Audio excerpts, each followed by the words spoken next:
Okay, so we're doing a quick comparison video of two wireless N64 controllers. On the left here, we have the RetroBit Tribute 64, and on the right, we have an eBay knockoff. Looks similar to like the N64 Switch Online controller.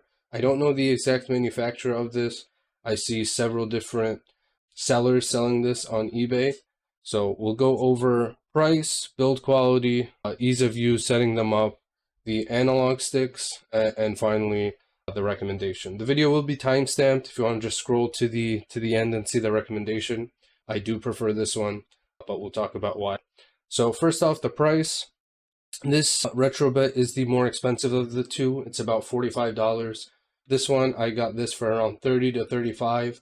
If you want to get it with just the N64 dongle or just the PC dongle, it's a bit cheaper. It may be like $28, $29. But altogether, it's around $35, somewhere between $30 and $35. Again, there's a few different eBay sellers selling them, but they all seem to be within that range.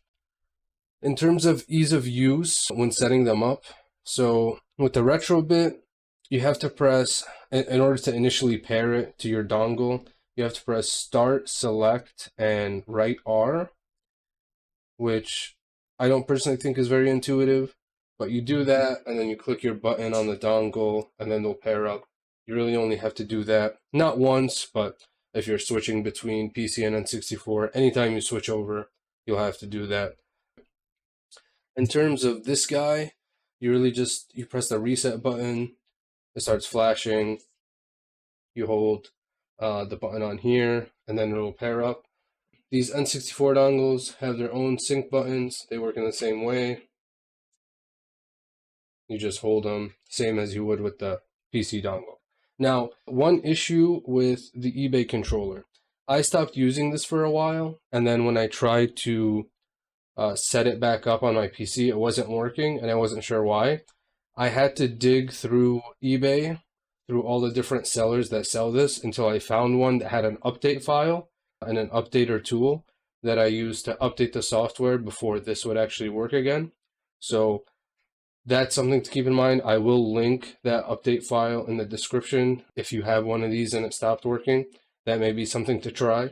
That is a major con for me because it's not super simple and intuitive to actually find that file. Once you have the file, it's pretty easy to install, but just trying to trace it down and find it isn't easy because not every eBay seller that sells these has that update file in their description.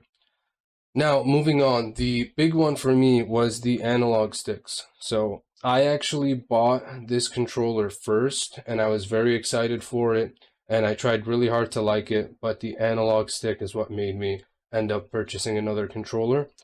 I mainly got this for GoldenEye, and it was just terrible for that. I have heard from people that play Mario 64 that they actually prefer this style of analog stick. It's more similar to like a GameCube controller. So, you know, your mileage may vary. For me personally, it was a deal breaker. I did not enjoy this at all. For GoldenEye, it ruined my experience, so much so that I had to go and buy this. This analog stick is going to be pretty similar to a stock N64 controller.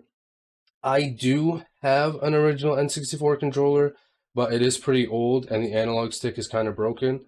So I can't do a true one-to-one comparison, but it's been pretty good in my experience of using it. Definitely better than this, at least for GoldenEye.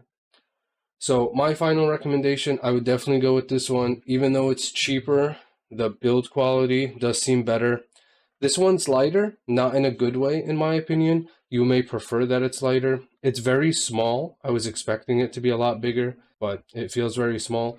So if you've been looking into this and are expecting kind of a big controller or Xbox size controller, it doesn't feel like that in the hands. It feels really small. It looks really small.